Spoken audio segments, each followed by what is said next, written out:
اپنا اور اپنے بیوی بچوں کا پیٹ پالنے کے لیے کسی پیشے کو اختیار کرنا یہ معیوب نہیں ہے، بلکہ اس کی بڑی فضیلت ہے۔ اللہ کے پیارے حبیب صلی اللہ تعالی وسلم نے ارشاد فرمایا، الکاسب حبیب اللہ، کہ ہاتھ سے روزی کمانے والا اللہ کا دوست ہے۔ لیکن بدقسمتی سے آج ہمارے اس دور میں جہاں انسان کی پہچان صرف روپیہ اور پیسہ بن کر رہ گیا ہے، وہیں پر بہت سارے حلال پیشوں کو جس کے ذریعے سے انسان اپنی اور اپنے گھر والوں کی ضرورتوں کو پورا کرتا ہے، معیوب سمجھا جانے لگا ہے۔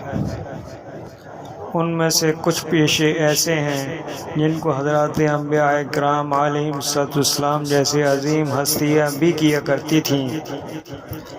علامہ ابن جوزی رحمۃ اللہ علیہ نے لکھا ہے کہ حضرت عبداللہ ابن عباس رضی اللہ تعالیٰ عنہ فرماتے ہیں کہ سیدنا آدم علیہ نبی علیہ السلام ہل چلایا کرتے تھے،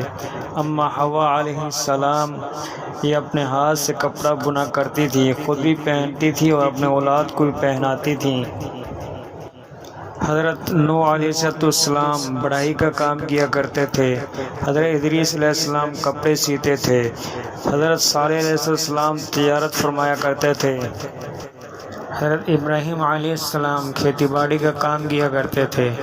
حضرت موسیٰ اور حضرت شعیب علیہ السلام بکریاں چرایا کرتے تھے،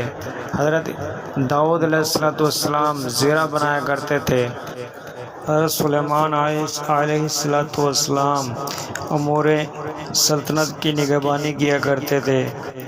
میرے اور آپ کے آقا محبوب کائنات، وجوہ تخلیق کائنات، امام الانبیاء، خاتم النبیین محمد عربی صلی اللہ تعالی علیہ وسلم تجارت بھی آپ نے فرمائی اور بکریوں کی نگہبانی بھی آپ نے فرمائی۔ مقام اجیاد پر امی عائشہ صدیقہ رضی اللہ تعالیٰ عنہ فرماتی ہیں کہ میرے پیارے محبوب گھر میں بکریوں کا دودھ بھی دھو لیا کرتے تھے، اپنی جوتی کو خود سی لیا کرتے تھے اور گھر کے دوسرے کام کاجوں میں میرا ہاتھ بٹایا کرتے تھے۔